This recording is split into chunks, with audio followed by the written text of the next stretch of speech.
ভাসুরের নাম নাকি মুখে নিতে মানা। আমি জানি না বিএনপি কি জামাতের ভাসুর?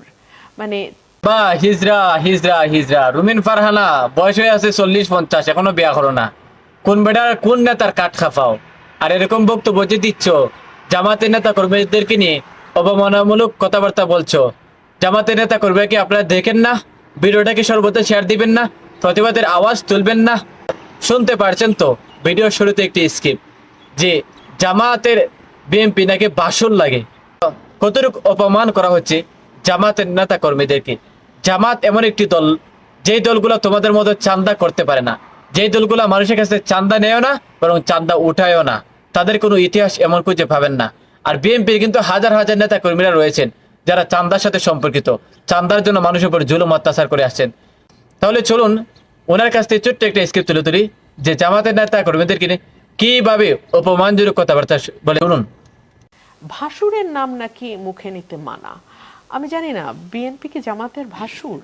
মানে চাঁদাবাজ বলছে ঠিকই, আমরা সবাই বুঝতেও পারছি কাকে বলছে, ধরেন আপনিও বুঝতে পারছেন নিশ্চয়ই, না হলে ওটার পরপরই আপনি বিএনপির তৃণমূলের চাঁদাবাজি নিয়ে প্রশ্ন করতেন না। সো এটা সবার কাছে পরিষ্কার যে জামাত আসলে কার কথা বলতে চায়, কিন্তু জামাত ওই নামটা মুখে নেবে না কেন? যে জামাতের তো আসলে পরীক্ষা দেওয়ার সুযোগই হয় নাই। জামাত কি কখনো ক্ষমতায় এসছে? জামাত ইন্ডিপেন্ডেন্টলি ইলেকশন করে 3টা মাত্র সিট পেয়েছিল। পরবর্তীতে তারা বিএনপির সঙ্গে জোটবদ্ধ হয়ে তারপরে তারা সংসদে যায় এবং মন্ত্রিত্বও পায় 2টা।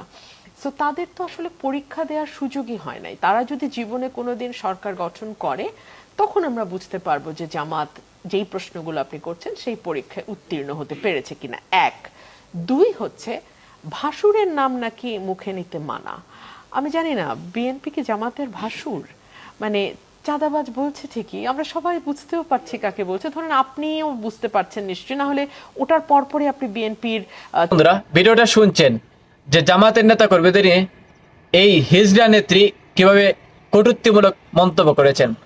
জামাতের নেতা কর্মীরা ভিডিওটা সর্বোচ্চ শেয়ার দেবেন, প্রতিবাদের আওয়াজ তুলবেন অতি বিলম্বে, যেন এই কাঠকাবানো নেত্রী বাংলাদেশের জামাতে ইসলামের নেতা কর্মীদের কাছে প্রকাশ্যে জনসম্মুখে ক্ষমা চায়। নয়তো বাংলাদেশে বিএনপিকে নিষিদ্ধ ঘোষণার ডাক দিবে জামাত সহ পূর্ণ বাংলাদেশের জনগণ। সবাই একটি আওয়াজ তুলুন।